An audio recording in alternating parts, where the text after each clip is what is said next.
Des plaines gelées, des montagnes dont les sommets blancs scintillent au soleil lointain et de la neige rouge. Bienvenue sur Pluton, où plus rien n'a de sens. En la regardant de loin, cette planète boule de glace présente surtout des nuances de blanc et de bleu clair caractéristiques de l'hiver. Une fois que tu auras atterri à la surface, tu remarqueras aussi un beau ciel bleu familier. Mais tu vois cette tache rouge en forme de baleine qui longe l'équateur? Juste là, à gauche de la région blanche en forme de cœur. Waouh, sacré truc! Cette tache est plus grande que l'Alaska, et c'est un mystère pour les scientifiques. Ce n'est pas de la terre rouge argileuse ou quoi que ce soit que tu puisses voir sur Terre. C'est la version plutonienne de la glace. Les scientifiques pensent qu'elle est rouge parce que l'atmosphère laisse tomber sur la surface un étrange produit chimique qui ressemble à de la suie, appelé tholin. C'est la même substance qui explique la casquette rouge sur la lune de Pluton, Charon. Maintenant, regarde de plus près. Oh, regarde, nous avons une chaîne de montagnes. Oui, la glace rouge de Pluton est comme de la roche, et elle est suffisamment dure pour former des montagnes entières. Ces pics blancs qui se détachent sur le rouge sombre ne sont pas des calottes de neige comme nous en avons sur Terre. Non, c'est du méthane gelé. Pour une si petite planète, les montagnes de Pluton sont énormes, plus grandes que l'Everest et faites entièrement de glace. Un paysage aussi bizarre n'existe nulle part ailleurs dans notre système solaire. Oui, Pluton est un endroit froid et rude. Les températures peuvent descendre jusqu'à moins 240 degrés Celsius.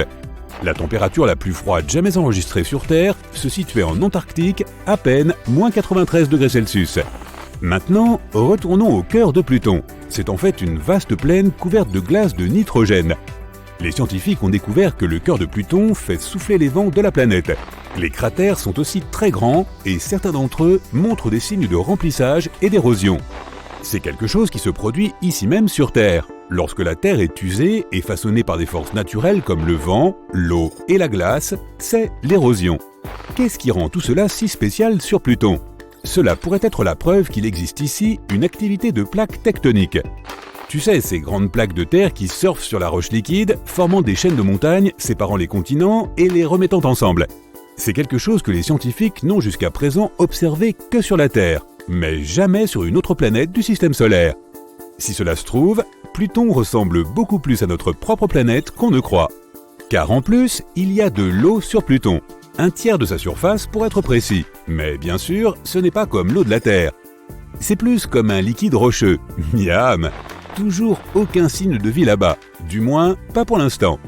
Il a fallu beaucoup de temps pour obtenir le peu d'informations que nous avons sur Pluton. Elle a été découverte pour la première fois il y a presque 100 ans et était considérée comme la 9e planète en partant du Soleil. C'est en 2006 que sa carte de membre officiel du Club des planètes a été révoquée. Pauvre Pluton! Elle a été surnommée la plus grosse planète naine de la ceinture de Kuiper, une région située à l'extérieur de notre système solaire, remplie d'autres planètes naines et de corps glacés qui tournent autour du Soleil. Quelques mois auparavant, ils avaient lancé la mission New Horizons. Il s'agit de la première sonde spatiale que les chercheurs ont envoyée vers Pluton en 2006. Filant à plus de 56 000 km/h, soit 45 fois la vitesse du son, il a tout de même fallu à la sonde près d'une décennie pour atteindre sa destination. C'est pour dire à quel point la petite planète est éloignée. En fait, Pluton se trouve à près de 40 fois la distance entre la Terre et le Soleil. Si tu étais là en train de regarder le ciel, tu verrais le Soleil comme un minuscule point, comme n'importe quelle autre étoile dans le ciel. Lorsque New Horizons a finalement atteint Pluton en 2015, il s'est suffisamment rapproché pour prendre d'incroyables photos de la surface. Elle a également recueilli des données et des observations importantes comme ces étranges taches rouges et cette région en forme de cœur. Mais Pluton nous semble encore plus étrange, surtout son orbite. La plupart des autres planètes tournent autour du Soleil en formant des cercles presque parfaits, le Soleil étant proche du centre. Or, le Soleil est loin d'être au centre de l'orbite de Pluton, et l'orbite est tellement étirée que Pluton croise plusieurs fois la route de Neptune et se rapproche plus du Soleil que la géante gazeuse bleue. Donc, voici l'effet exceptionnel de cette étrange orbite. Pluton a parfois une atmosphère, et parfois non. Lorsqu'elle est proche du Soleil, une fine atmosphère d'azote se forme. Mais lorsque la planète commence à s'éloigner de notre étoile, l'atmosphère gèle et tombe à la surface dans une tempête de glace aux proportions colossales. Pluton est probablement beaucoup plus petite que tu ne l'imagines. Si tu la mets sur une carte de la Terre, elle ne s'étendrait que sur la moitié du territoire américain. Pourtant, cette petite planète possède 5 lunes qui tournent autour d'elle. Et la vie sur Pluton serait une année sans fin pour nous, les humains. Imagine, pas d'anniversaire pendant toute ta vie. Depuis sa découverte en 1930, nous ne l'avons toujours pas vu faire un tour complet autour du Soleil. Une année sur Pluton correspond à 248 années terrestres, et nous le verrons enfin le 23 mars 2178. Note-le dans ton calendrier. Depuis que Pluton a été exclu du club des planètes officielles, Neptune est devenue la dernière de la file. Il s'agit en fait d'une grosse boule de glace et de gaz. Comme pour les autres géantes gazeuses, si tu essayais d'atterrir sur cette planète, tu ne ferais que t'enfoncer de plus en plus dans des nuages et une atmosphère apparemment sans fin. Une chose amusante à propos de la planète bleue, elle n'a peut-être pas une surface rocheuse comme celle que toi et moi connaissons, mais sa gravité à la surface est à peu près la même que celle de la Terre. On ne peut pas en dire autant de toutes les autres planètes du système solaire. En nous rapprochant du Soleil, nous passons devant la géante gazeuse suivante, Uranus. Cette planète anticonformiste fait le tour du Soleil en roulant sur le côté. Une orbite complète correspond à 84 années sur Terre. Tu auras donc peut-être la chance de fêter un seul anniversaire durant toute ta vie. Attention, tu n'auras qu'une seule fête, alors profite bien. Et maintenant, nous approchons du joyau du système solaire, Saturne. La deuxième plus grande planète après Jupiter est une autre géante gazeuse, où tu sombrerais dans une atmosphère sans fin si tu essayais d'y faire atterrir un vaisseau spatial. Saturne est la planète la moins dense de toutes, ce qui signifie que si tu la mettais dans un verre d'eau géant, elle flotterait. Ces fameux anneaux sont constitués de poussière de glace et de roches. Certains sont aussi petits qu'un grain de sable, d'autres plus gros que des maisons. Mais écoute ça, les anneaux de Saturne tombent sous forme de pluie sur la planète, assez pour remplir une piscine olympique en une demi-heure. À ce rythme, le célèbre système d'anneaux bleus disparaîtra complètement dans 300 millions d'années.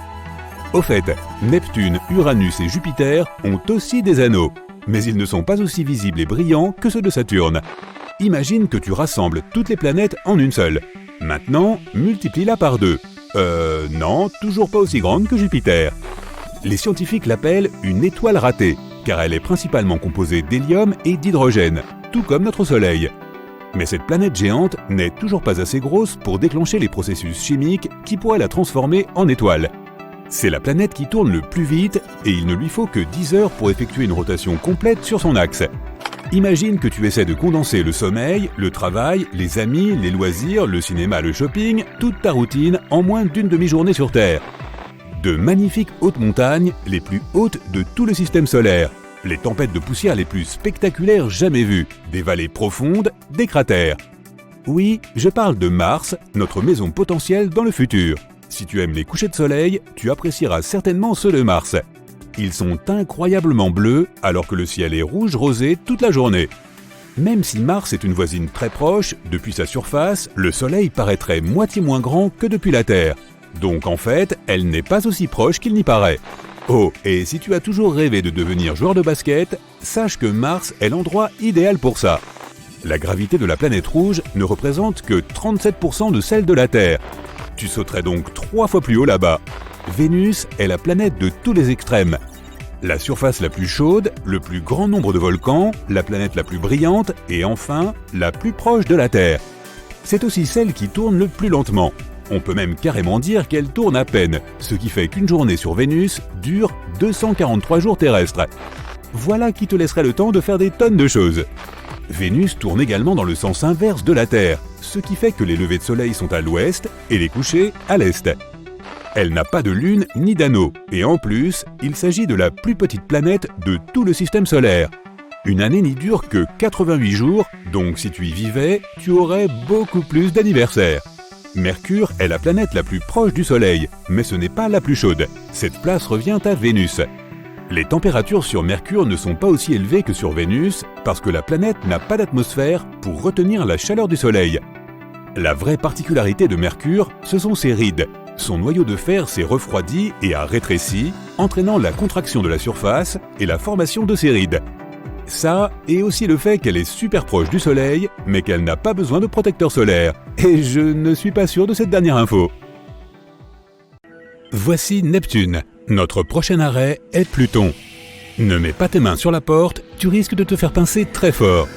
Un jour, avec les technologies de pointe du futur, un voyage de Neptune à Pluton ne sera pas plus long qu'un trajet en métro. Il y a d'énormes montagnes de glace sur Pluton, des vallées qui s'étendent bien au-delà de ce que tes yeux peuvent voir, des cratères de 257 km de large, presque aussi grands que les plus grands sur Terre, et aucune vie. Les raisons pour cela sont évidentes. L'immense distance qui sépare Pluton du Soleil se traduit par des températures glaciales sur cette planète naine. Cela te garantit aussi un voyage de quelques milliards de kilomètres. De plus, cette planète est plus petite que la Lune. Il y aurait donc très vite pas mal de monde si les gens commençaient à y emménager. Pourtant, il existe une raison qui nous fait penser que la vie là-bas ne serait pas si improbable. Le Soleil a une durée de vie connue et celle-ci se découpe en cycles. Autrefois, notre système solaire n'était qu'un nuage de gaz et de poussière. À la suite d'un effondrement gravitationnel au centre de ce nuage, le gaz et la poussière ont commencé à se rassembler dans des endroits spécifiques et plus denses. Ceux-ci ont ensuite progressivement attiré de plus en plus de matière et le phénomène de conservation de la quantité de mouvement a fait que toute cette masse a commencé à tourner et à se réchauffer. En cause, l'immense pression. Plus tard, un disque semblable aux anneaux de Saturne est apparu, mais il était composé de substances très différentes. Et en son centre, il y avait la boule qui est finalement devenue le Soleil. Une proto-étoile est une jeune étoile qui accumule encore de la masse, et c'est exactement ce qu'était le Soleil avant que les températures et la pression en son sein n'embrasent son noyau. Des millions d'années plus tard, il est devenu ce Soleil que nous voyons tous les jours, mais il ne restera pas éternellement dans cet état. Il se réchauffera encore plus et finira par devenir plus gros et plus dense, se transformant en une géante rouge.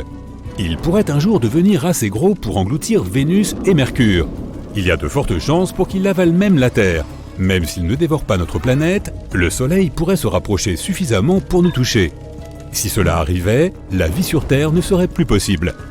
Mais alors, en quelques minutes seulement, le Soleil perdrait environ 40% de sa masse et rétrécirait d'environ 10 fois sa taille. Il ne serait plus aussi brillant ni aussi chaud qu'avant. À ce moment-là, la Terre aura déjà été désertée. Ses habitants partiront peut-être pour un voyage dans l'espace ou iront s'installer sur une autre planète où la vie est possible, comme sur l'exoplanète Kepler 62f, qui, soit dit en passant, est encore plus grande que la Terre. Et pendant ce temps, Pluton sera en train de changer. Avant, toutes les ressources étaient gelées à l'intérieur de la planète naine. De l'eau, des gaz comme le méthane, le monoxyde de carbone, et j'en passe. Mais alors que le Soleil atteindrait son pic de luminosité, Pluton se réchaufferait lentement et abandonnerait une grande partie de sa masse dans la vaste étendue de l'espace. En même temps, une atmosphère se formerait. Si l'atmosphère devenait suffisamment épaisse, elle créerait des conditions favorables à la vie. Alors, au lieu d'aller vivre dans des vaisseaux spatiaux, un petit pourcentage de notre population pourrait aller installer des colonies sur la planète naine. La température y est confortable, un temps pour se balader en t-shirt. Ça ressemble même un tout petit peu à la Terre. Des canyons remplis d'eau, de magnifiques champs à perte de vue avec des arbres, beaucoup d'espace pour courir et des gisements d'eau minérale dans le sol, suffisamment purs pour être bu. Les rotations de Pluton sont différentes de celles de la Terre. Une journée sur Terre dure 24 heures, et on a parfois l'impression qu'elle ne va jamais se terminer. Mais Pluton tourne sur elle-même en 153 heures, soit 6 jours et demi. Après plusieurs heures sans sommeil, nous sommes fatigués et nos yeux deviennent rouges. Cela signifie qu'il nous faudra faire plusieurs siestes tout au long d'une même journée sur Pluton. Une année sur Pluton équivaut à 248 années terrestres. À moins que nous ne trouvions une technologie qui nous permette de vivre aussi longtemps, notre durée de vie totale serait inférieure à une demi-année sur la planète naine. Du coup, les maisons sur Pluton devront peut-être être équipées de chambres cryogéniques. Chaque fois que tu auras envie de rêver longtemps, tu sauteras dedans et tu te réveilleras 50 jours plus tard sur Pluton. Sur la planète naine, il y aura aussi des mers et des plages. Alors ça ressemblera vraiment à une toute petite Terre, bien loin de la vraie Terre. La nourriture sur Pluton pourrait être plus savoureuse. Nous pourrions trouver un moyen d'améliorer la saveur des ingrédients et même d'essayer de les faire pousser plus vite pendant notre voyage. Tu plantes une carotte et 2 jours plus tard, elle est prête à intégrer ta salade. Il pourrait aussi y avoir de nouveaux ingrédients pour nos salades sur Pluton. Peut-être des champignons de 2 mètres de haut, du jamais vu. Les animaux que nous emmènerions avec nous seraient relâchés dans leur nouvel habitat et avec le temps, ils évolueraient et s'adapteraient à leur environnement. La loi de la jungle pourrait aussi changer un peu. Les lions ne seraient peut-être plus rois. Pourquoi pas les cerfs? Avec des bois 2 fois plus grands qu'avant et même avec des corps plus grands et plus forts aussi. La plupart des animaux qui étaient déjà là vivaient sous l'eau, mais avec le temps, les amphibiens auront commencé à se déplacer vers la surface, tout comme sur Terre, au commencement de la vie. Mais Pluton ne pourrait être qu'un foyer temporaire. Une fois que le Soleil aurait atteint sa phase finale, Pluton redeviendrait gelé et la vie disparaîtrait. Les gens devraient alors essayer de trouver une planète dans la zone boucle d'or d'une autre galaxie. La zone boucle d'or signifie qu'une planète se trouve à la bonne distance d'une étoile semblable au Soleil, avec une température idéale pour que l'eau y reste liquide. C'est ce que les scientifiques recherchent lorsqu'ils sondent l'univers en quête de planètes susceptibles d'accueillir la vie. Nous pourrions essayer de fonder de nouvelles colonies sur une planète de ce type, ou même, pourquoi pas, créer notre propre demeure artificielle, quelque chose entre une planète et un vaisseau spatial, une combinaison des deux. Un engin énorme construit directement dans l'espace. Disons une roue avec une gravité égale partout pour ne pas tomber. Elle flotterait dans l'espace vers une nouvelle exoplanète capable d'accueillir des pays entiers. Tout ce voyage simplement parce que le Soleil aurait d'abord trop grandi, puis, ayant atteint le point culminant de son cycle de vie, serait devenu une naine blanche. Ce serait un voyage assez long et des générations entières naîtraient pendant le trajet. Tu aurais le choix, dormir jusqu'à ce que les humains atteignent enfin leur nouvelle exoplanète ou profiter du voyage dans ce fantastique vaisseau spatial. Il y a tout ce dont tu as besoin à bord, des centres commerciaux plus grands que ceux de la Terre, des grandes villes futuristes et même des endroits pour cultiver la Terre. Des champs avec un sol riche fabriqués artificiellement. Et enfin, après un long voyage, l'exoplanète. C'est même un peu mieux que sur Terre. La planète est géante et possède encore plus de continents. Le centre des continents n'est pas aussi éloigné des océans, ce qui signifie qu'il n'y a pas autant de zones désertiques. Bien que le soleil de cette planète soit une naine orange, il n'est pas aussi chaud que notre soleil actuel, une naine jaune. Il est un peu plus petit, mais voilà le truc, les naines oranges vivent un peu plus longtemps. Elles restent stables pendant 14 à 45 milliards d'années. Malgré cela, cette nouvelle planète est pleine de forêts tropicales parce qu'il est fait plus chaud. Cela signifie plus de biodiversité et des créatures que nous n'avons jamais vues auparavant. Mais si nous décidons que les conditions sur cette exoplanète ne nous conviennent pas, nous pourrions toujours tenter une terraformation. Par exemple, sur Mars, nous pourrions créer un effet de serre en écrasant des comètes riches en glace pour libérer l'ammoniac qu'elles contiennent, ce qui rendrait la planète plus chaude. Nous pourrions aussi commencer à planter des arbres, nous aurions probablement besoin d'un peu de terre de chez nous pour faire cela. Ou alors, il nous faudrait modifier le sol de Mars pour qu'il soit similaire au nôtre. Tôt ou tard, l'atmosphère finirait par se rapprocher de celle que nous avons sur Terre. Nous serions capables de respirer grâce aux arbres, ensuite nous pourrions faire fondre les calottes polaires de Mars, et voilà de l'eau. Le problème, ce sont les vents et les éruptions solaires qui pourraient vite, même très vite, la dépouiller de cette atmosphère si précieuse. Mars ne possède pas non plus de magnétosphère, ce qui signifie que nous n'y serions pas protégés des radiations.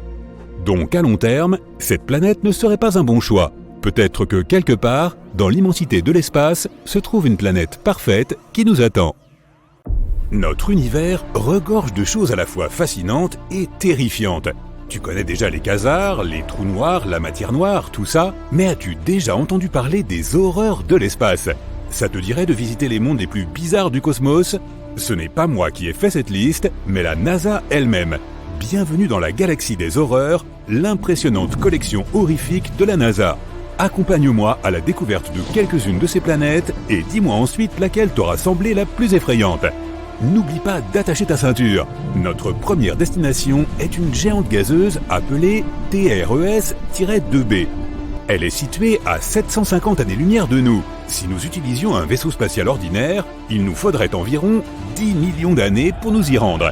TRES-2b est en orbite autour d'une naine jaune, une étoile semblable à notre Soleil.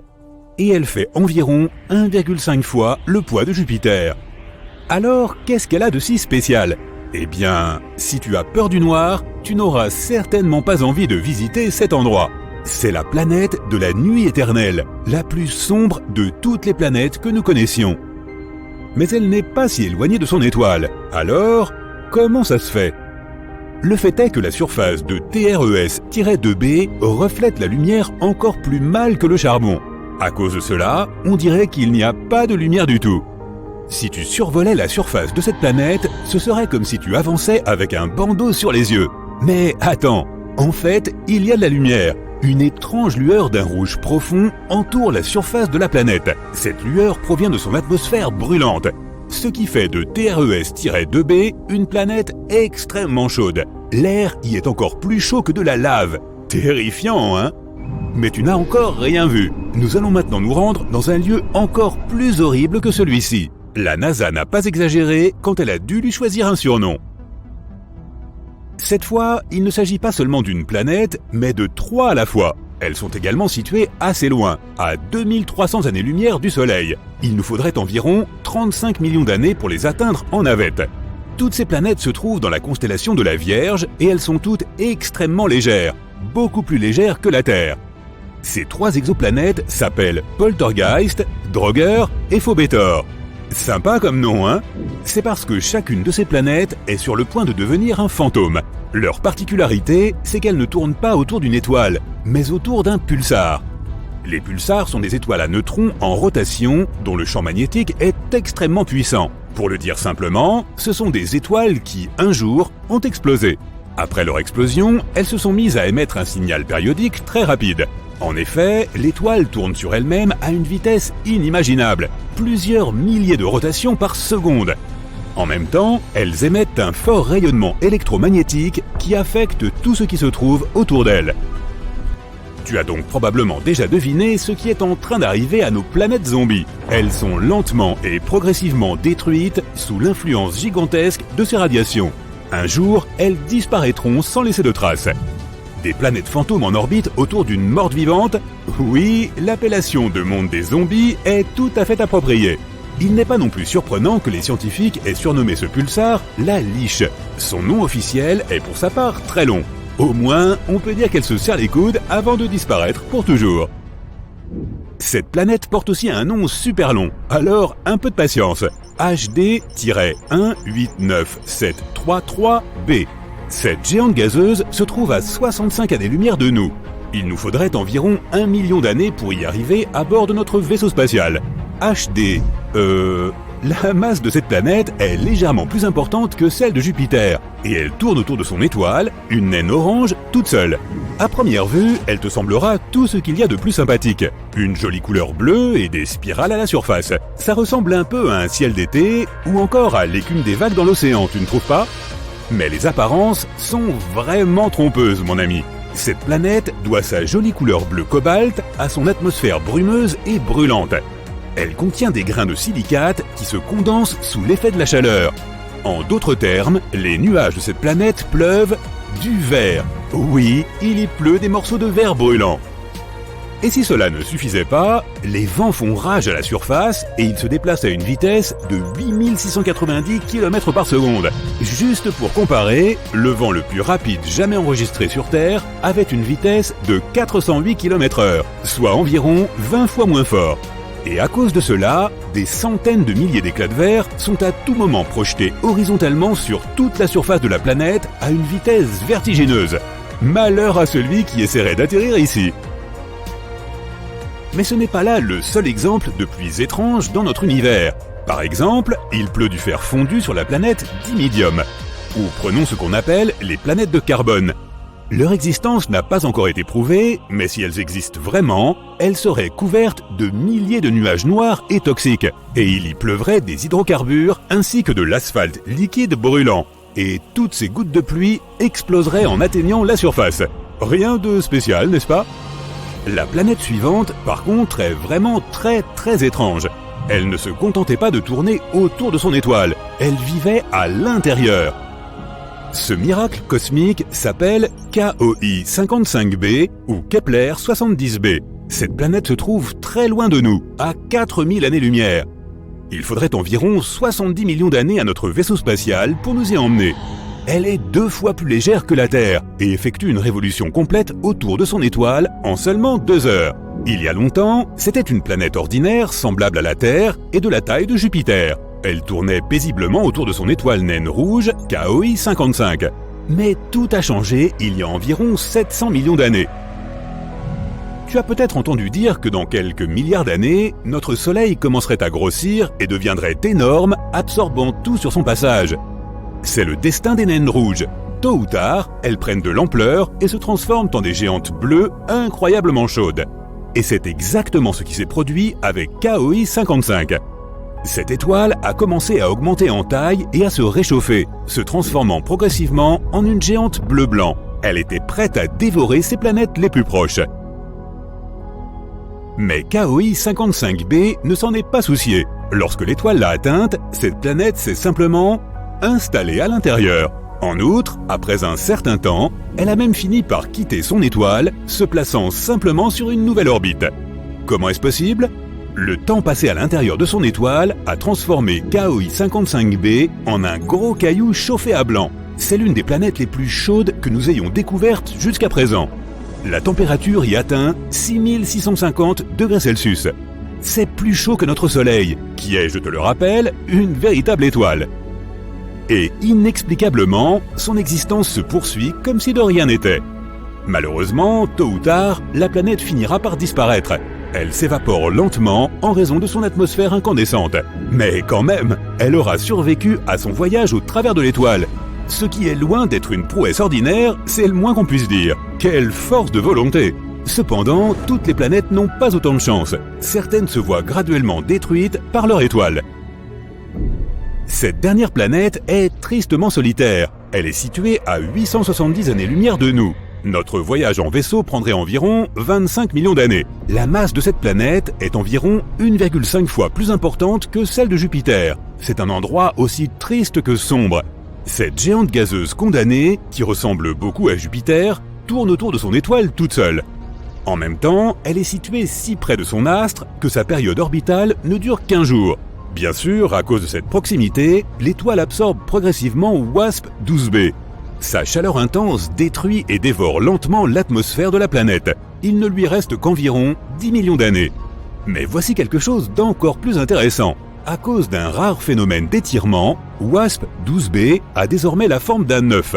Elle ne ressemble même plus à une vraie planète.